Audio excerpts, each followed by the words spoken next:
Ouais, yo, c'est Doomix, un tiers de plein Giza. C'est Tony Stone, un tiers de pain Giza. C'est Rami B, un tiers de pain Giza. Et vous regardez Culture. When the world don't make you smile, girl, you can always cry. Je suis né en Algérie en 95, j'ai déménagé à Montréal en 97. Pour ça, j'ai déménagé à Laval en 2004, où j'ai fait la plupart de ma vie. J'étais allé à l'école l'Aquarelle, you know, shout out à mes gars de l'Aquarelle. J'étais allé au secondaire, Le Tendre, Cégep Montmorency.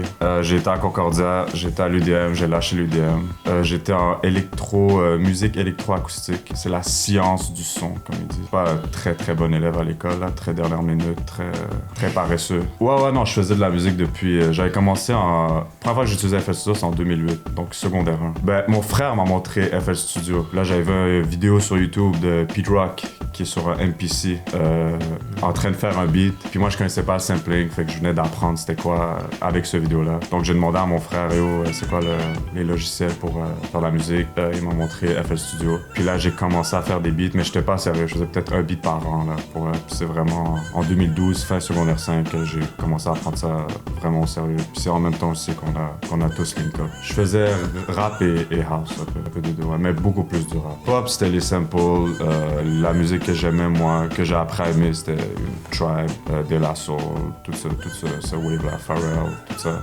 Fait que c'est de là que mon amour du hip-hop est venu. Pour le house, j'aimais les chords, les soulful chords, les accords, tout ça. Puis c'est là la première fois que j'ai commencé à entendre ce genre d'accords-là. Puis c'est pour ça que j'ai commencé à aimer le house plutôt. Attention, babe. You don't love me, you love attention. Moi, yo, Tony, né à Montréal, grandi à Laval. J'allais à l'école secondaire Mont-Saint-Louis pendant 3 ans à Rinsic. Après ça, déménagé à Terrebonne, allé à 3 saisons. Après ça, déménagé à Gatineau. 10 ans que je suis à Gatineau en ce moment. Cégep, je suis allé au Cégep de Gatineau. Université, UCO à Gatineau, j'ai fait 2 sessions. Après ça, j'ai drop out parce que Giza Gang shit was working, you know what I'm saying? Découvert la musique, yo. Quand j'étais petit, j'ai toujours eu de la musique chez moi. Mon père, il me montrait comme tous les classiques, les Luther Vandross, Michael Jackson. Là, à un moment donné, il m'a montré Biggie Smalls, Ready to Die, l'album. Puis il m'a assis, puis il m'a expliqué toute la chanson Warning. Who the fuck is this? Paging me at 546. J'étais comme, yo, là, il explique une histoire, yo. Pourquoi il a dit 545? Il détaille, blablabla. Puis après cette journée-là, j'étais comme, ok, yo, le rap, c'est incroyable, yo, je veux essayer de rapper, genre. Quand j'ai re-rencontré Rami, parce que je l'ai rencontré quand on était petit, à Laval, on jouait au basket, j'étais comme, yo, qu'est-ce que tu fais en ce moment, là? Il dit, yo, je fais des beats. J'étais comme, ça veut dire quoi, ça? Il dit, yo, je fais de la musique, genre. Je suis allé chez lui, il m'a montré FL Studio. Après ça, j'étais hook, j'ai dit, ah, yo, moi aussi, je t'en fais ça. J'ai commencé à faire des instrus. Un peu après, j'ai rencontré Doom. Je savais qu'il faisait de la musique. On commençait à faire de la musique everyday ensemble. On était de North Virus. Puis là, one day, j'étais comme, yo, je connais 2 gars qui sont fire, qui font des beats. Moi aussi, je fais des beats. Let's just all get together chez moi. Puis on fait des instrus, you know what I'm saying? Puis à partir de là, c'est là qu'on a commencé à build plein de bizarres. Yeah, yeah. Take the lead and they gon' follow. Yeah, yeah. When the move. Doomix, né en Haïti. Je suis venu ici autour de early 2000, je pense. Je suis né en 96, j'avais genre 4 ans, 4-5 ans. Puis j'ai fait mon école primaire à Gabriel-Roy, Saint-Léonard. Grandi à Saint-Léonard, je suis toujours resté à Saint-Léonard. J'ai fait 1 an à Laval, puis là j'ai connu Roger. Puis c'est ça, j'ai commencé à faire des beats à partir de l'âge de à peu près 11 ans. Sur FL aussi, ouais. Mais tu sais, j'avais déjà un peu pas un background, mais comme mon frère, comme même affaire que Rami.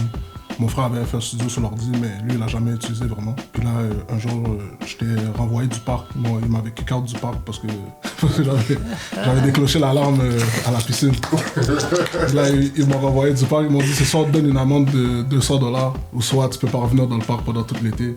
Regarde, je restais loin du parc. Puis là, randomly, je suis tombé sur une vidéo de genre des beatmakers de Montréal. Il y avait Kevin Shane, celui qui fait les vidéos maintenant. Il faisait partie d'un collectif de Dream Makers. Il y avait lui, D-Boy, VJ, Anyone. Puis c'est ça, quand j'ai vu ces gars-là faire de la musique, j'étais comme, yo, le gars faisait des beats, c'était comme, yo, c'est des beats, yo, still till this day, si on entendrait ces beats-là, ce serait comme, yo, c'est still genre fresh. Fait que là, yo, j'ai vu ces gars-là, j'étais comme, yo, il faut que je commence à faire des beats aussi. Là, j'ai redownloadé FL Studio, j'ai appris, j'ai mis Tony à cause de Roger, parce qu'ils allaient à la même école. Roger, il allait faire son premier track à vie, là, c'était comme, yo, ok, yo, je vais faire un track. Le track s'appelait It's Cold. Le classique. C'était lui puis Tony, puis c'est ça, il m'a dit, pull up chez nous, j'ai un partenaire qui va venir chez nous, blablabla, j'ai dit, au début, j'étais pas trop chaud, là, j'étais comme, Mais whatever, j'ai fini par aller. Après ça, j'ai mis Tony. Là, après ça, il m'a dit qu'il faisait des beats. J'ai entendu ses beats, je suis comme, yo, shit, il est fort. Puis là, je l'ai entendu rapper, je suis comme, yo, shit, ok, il est fort aussi. Puis là, après ça, j'ai commencé à faire des beats avec lui. On s'est appelé The North Virus pendant un bout. Après ça, Rami, je l'avais déjà rencontré un peu sur Facebook, mais je l'ai mis chez Tony. Première fois qu'on a chill ensemble, on n'a même pas fait de beat, on a juste chill. Puis la deuxième fois qu'on a come around, là, on a fait un beat, on l'a mis sur SoundCloud. Ça a fait qu'est-ce que ça avait à faire.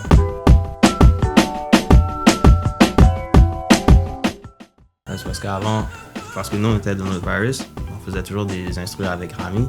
So, avant c'était The North Virus et Rami. So, à force de faire des instrus ensemble, on était comme il faudrait juste trouver un nom pour nous trois. Because it only makes sense, on va continuer à faire des instrus comme ça.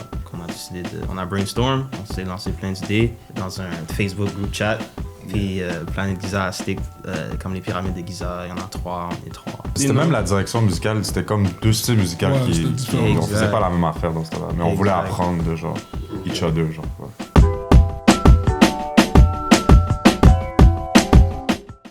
Low-key, ouais. Low-key, ouais. C'est un peu lui qui a fait Shout out Roger, en sorte que genre il y a une liaison. On se connaisse toutes là. Ouais. Je pense que c'est vraiment à cause de back in the days qu'on faisait juste quand on n'était pas encore un groupe, parce qu'il n'y avait pas un vocaliste là, qu'on faisait juste faire des beats. Mais dans le fond, c'était dans l'era de SoundCloud. Dans ce temps-là, c'était vraiment, tu pouvais faire une carrière de musique sans avoir personne qui rappe ou qui chante sur tes instrus. Fait que qu'est-ce que ça fait, c'est que ça te laisse place à ton imagination. Tu pouvais créer plus de trucs, tu pouvais remplir l'instru, genre l'instrumental à 100%, puis laisser le monde enjoy, genre juste sans vocal. Genre si tu prends l'exemple, on va dire, iClassified, depuis Keitra, c'était tout du monde que genre, dans ce era-là, c'était ça qu'ils faisaient aussi. Yep. Fait que nous, on s'est essayé, mais on a juste essayé de faire un peu d'une manière différente, tout ce qu'on intégrait plus d'éléments possibles. On allait chercher plus de background musical, on apprenait sur beaucoup de trucs, fait qu'on essaie d'implémenter le plus sur la musique qu'on faisait. Non, mais la guess entourage, mais j'étais dans l'aise quand j'étais plus jeune, mais j'étais vraiment jeune en fait. C'était vraiment, la guess c'était la cour des grands pour eux dans ce temps-là. Mais ils m'ont donné beaucoup de knowledge, beaucoup de trucs là. C'est ça qui m'a aidé vraiment à continuer à faire ce que je fais.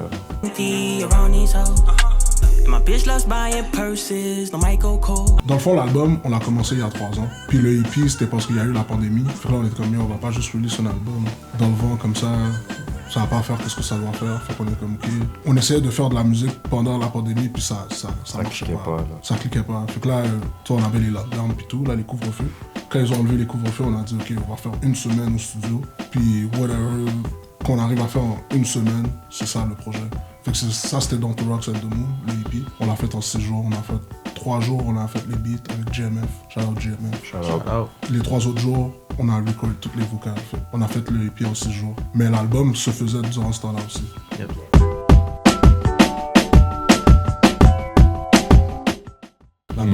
L'album c'était du néant, mais comme on savait, sonoriquement on savait qu'on voulait pas faire comme l'ancien album. On sait qu'on voulait ramener plus de musiciens, puis de trucs comme ça. Quand on faisait notre rock, je te dirais qu'il y avait peut-être 2 beats ou 1 beat de l'album qui était comme, on le garde, mais sinon le reste c'était des SRE. Comme l'album on l'a fini 1 mois avant qu'on sorte là, vraiment genre, ok, il est fini.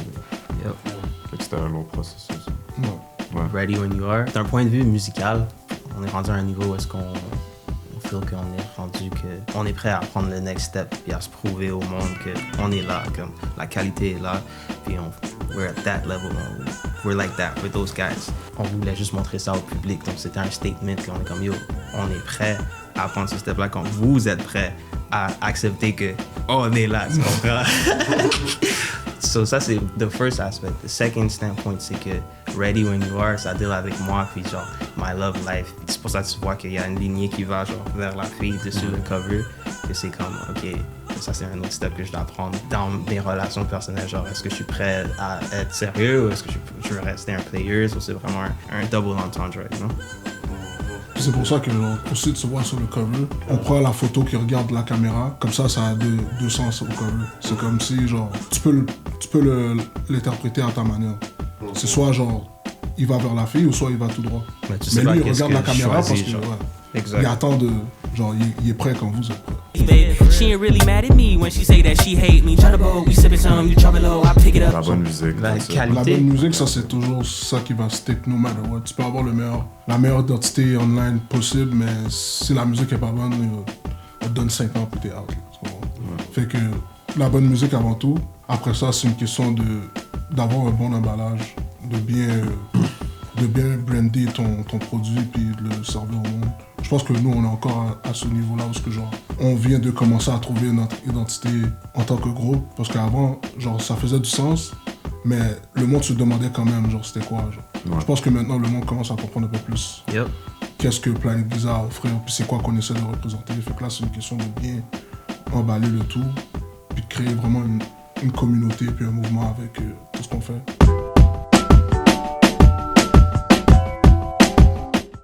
Moi, je pense pas qu'il faut changer la mentalité du public. Moi, je pense que c'est aux artistes de changer leur mentalité à eux, puis d'essayer d'aller chercher plus que de juste rester ici. Parce que rester ici, tu vas plafonner à un moment donné. Là. C'est comme, la population va pas devenir 3 fois plus du jour au lendemain, tu comprends? Fait que c'est une question de vouloir plus, vouloir aller chercher plus ailleurs. Parce que ici, veut pas, tu peux nommer c'est qui le plus gros artiste au Québec. À un moment donné, ça va plafonner, ça va rester. Ok, il a atteint son sommet, il peut pas aller chercher plus. Fait qu'aller chercher plus ça va vouloir dire que tu dois aller ailleurs. Comme si tu rappes en français, va en Europe, va chercher un public européen. Va chercher la francophonie au complet. Parce que c'est comme le monde en Europe, ils vont aller chercher le Québec à un moment donné quand ils viennent super gros, ils viennent au Québec parce que c'est un autre public, c'est un public qui fait partie de la francophonie, veut ou pas. Fait que je pense que c'est au monde de devoir vouloir plus, atteindre un autre sommet dans leur carrière.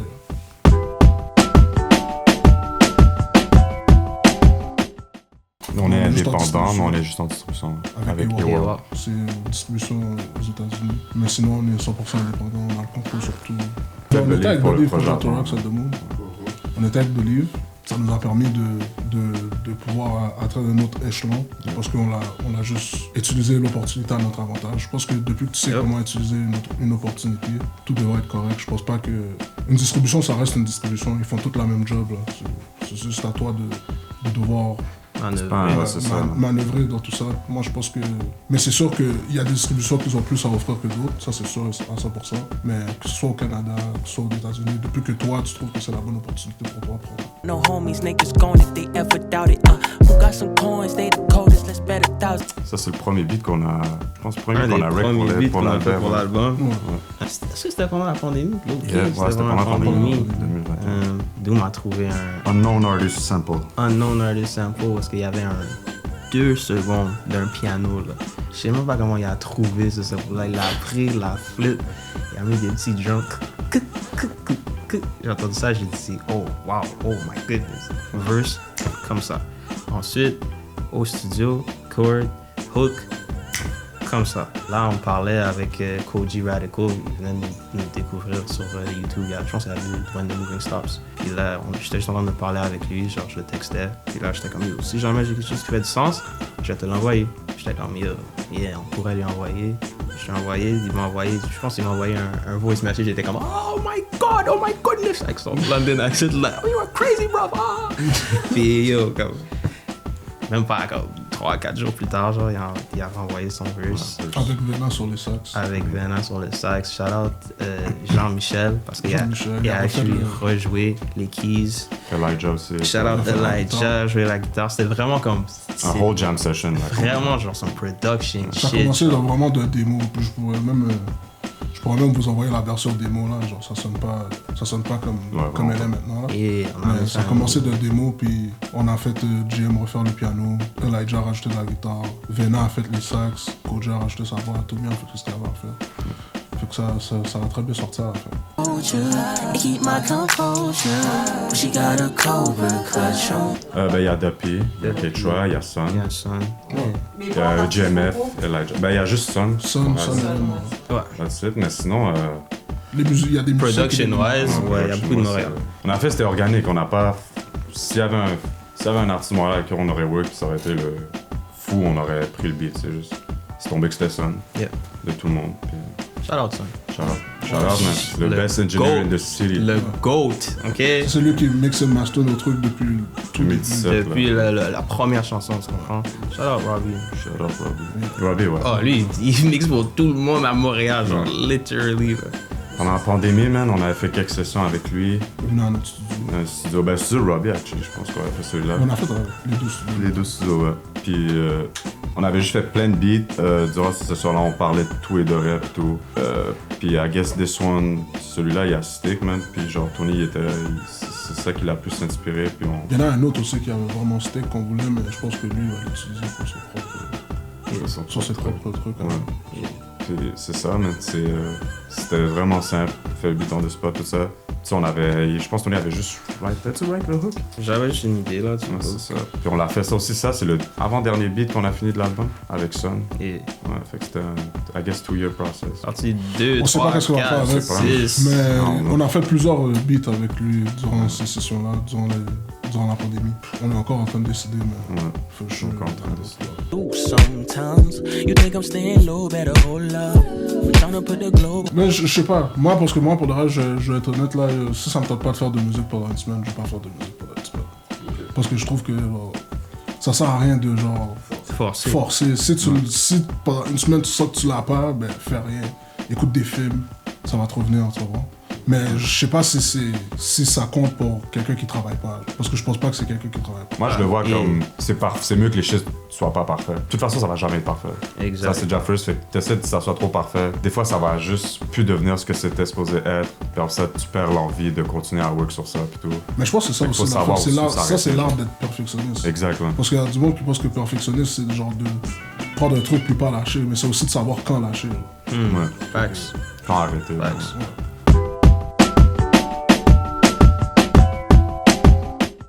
For Ouais, sure. for sure, ouais. Ça, c'est les homies. Ouais. Doom, il y a Produce pour Sky. Le dernier Ouais, projet. c'est un truc de Sky. Projet. On le voulait sur l'album sur cette question de timing. Lui, il travaille aussi sur le truc. Chab, on n'a jamais work, ben c'est le premier. Là. Ouais. Yeah.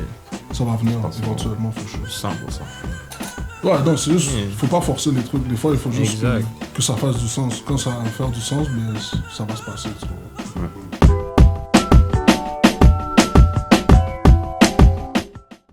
Comment tu sais ça? Et c'est arrivé une fois. C'est arrivé une fois qu'on s'est fait voler notre... Yo, le fuck. beat à bloc sur TikTok, man, c'est comme... Ouais. Yo, j'ai entendu ce beat là sur l'avion, man. J'allais à... Ah, dans le series ou whatever. Ouais, là. dis-moi.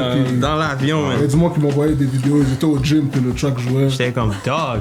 Il a volé ça. Padé a vraiment jack le beat puis il a run avec là. A à Puis Z, c'est fou parce qu'il y a une sans- version sur YouTube, Que c'est notre c'est beat. notre beat, genre. C'est sur notre beat, puis ils nous avaient hit up pour genre comme nous contacter par rapport à ce beat-là, ils voulaient l'utiliser, mais je pense qu'ils voulaient pas clear le sample, fait qu'ils ont juste refait le beat au complet. Mais notre structure, Tout, toute là de A à Z là. Non. C'est compliqué, man. On C'est a compliqué. simple un shit qu'on n'a pas clear, C'est so... ça. Yeah. Fait que là, on peut rien faire, mais justice gonna be served. Ouais, facile, boy, I Justice swear. gonna be served. Hey man, Yeah. anyway, enough said. Définitivement. Almost all the joys of life. The forbidden. Moi, j'en ai plusieurs. Ça Moi, change j'en ai à chaque Ça jour. dépend de la journée, tu Ouais, vois. moi aussi. Moi, il y a Keep It, Elevator, l'intro, parce que c'est très musical. Quiet on the Set. Moi, c'est sinon, je vais te L'album nommer l'album au complet, complet. Quand choisir entre un enfant, là, lequel t'aimes le mieux, là. On les aime tous. les gars. Exact. Je pense que c'est... Oh, bonne question. Je pense que Keep It, man. Keep Keep It, on l'a fait 2-3 fois. Là. Puis c'était- Keep It, c'était difficile parce que le temps, on n'avait pas le temps comme les autres. tracks. Yeah, Les on autres avait tracks, comme un vraiment deadline. à la là. fin, Ouais, C'était- fait que c'était vraiment à la fin. Clutch. Yo, on doit finir ça comme cette semaine, puis le mix cette semaine. Mais si on parle d'un point de vue genre technico, je pense l'intro. Parce qu'il y a des chord Les harmonies, changes, chord change, tout ça. C'était ouais. vraiment eventful, genre créer ça. Merci d'être venu sur Merci. Culture. Merci, man.